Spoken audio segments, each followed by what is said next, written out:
Hello, my name is Michaela Ullmann and I'm the ECIL Studies Librarian and Instruction Coordinator for Special Collections at the University of Southern California Libraries. In my presentation, I will provide an overview of how librarians at USC Libraries Special Collections use historic primary sources, such as materials from our ECIL Studies collections that document persecution, censorship, propaganda, and refugee issues, or materials from collections on current political and societal issues, such as the Los Angeles Women's March poster collection in our teaching. With the radical change of the political climate during and after the 2016 presidential election in the United States, and with the increased undermining of independent news sources, instructors and librarians at USC saw an important need to teach students how to navigate news outlets, social media channels, and other sources of information more effectively. One way to deliver on this goal was to use our existing primary source literacy instruction program in special collections to tailor some of the content we already delivered in class visits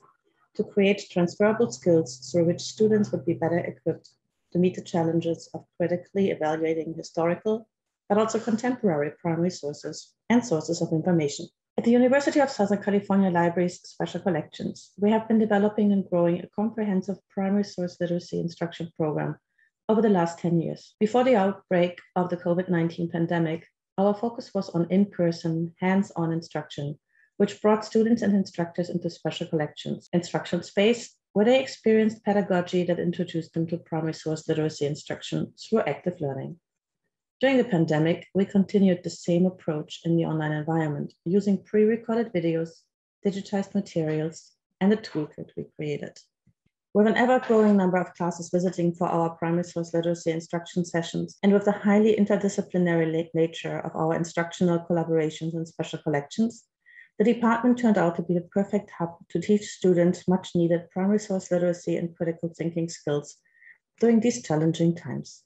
In recent years particularly, instructors at the University of Southern California have increasingly designed courses that address the most pressing issues of our times. And many of our instructors built class visits to special collections into their syllabi, or even taught the entire classes in special collections to make use of the rich and diverse collections. During the introductory lecture that starts each instruction session that we facilitate, discussing the critical engagement with primary sources takes up a fair amount of time, as we want our students to leave the session equipped with the skills to interrogate the historical sources in front of them and to be able to transfer these skills to their day-to-day lives.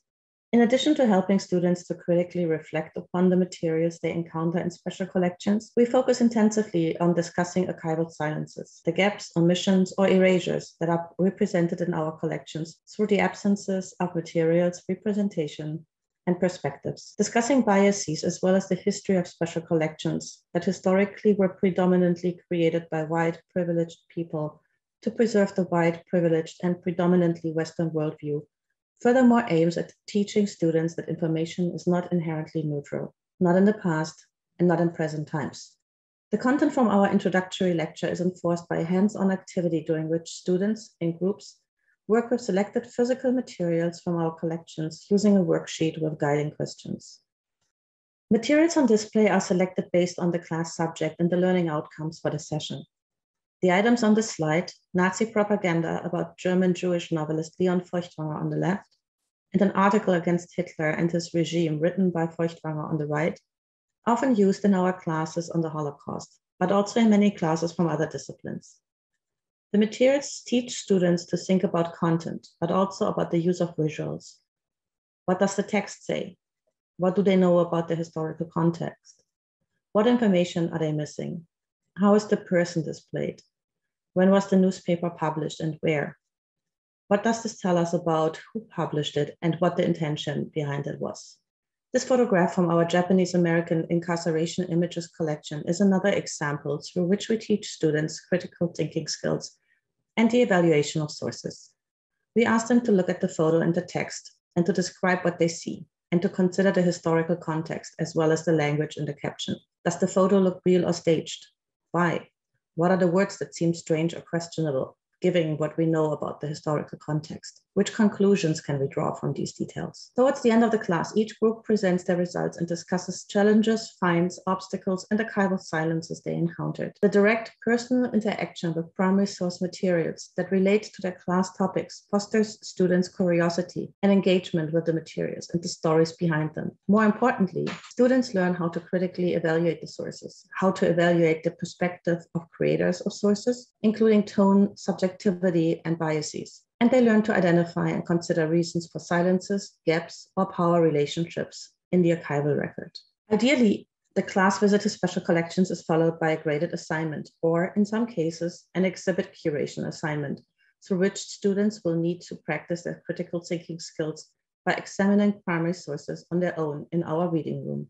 For asynchronous online teaching, we have additionally created online tutorials and recommended readings in our toolkit, Primary Source Literacy at USC Libraries and Beyond. For asynchronous online teaching, we have additionally created online tutorials and recommended readings in our toolkit, Primary Source Literacy at USC Libraries and Beyond. The toolkit provides lessons on topics such as identifying and understanding archival silences. Once the students watch the tutorial and work through the additional resources, they are prompted to complete an activity for which they can apply and check what they learned about archival silences and biases. An assessment survey we conducted in 2018 showed that our lesson plans, activities, and assignments help students to improve their ability to critically evaluate primary sources, and that they proactively and reflectively consider aspects such as bias, context, credibility, and gaps in representation of perspectives when approaching new sources of information. Our approach of focusing heavily on teaching critical thinking skills and on teaching the critical analysis of sources has aided our students in acquiring skills which they can transfer into their daily life and beyond their academic pursuits.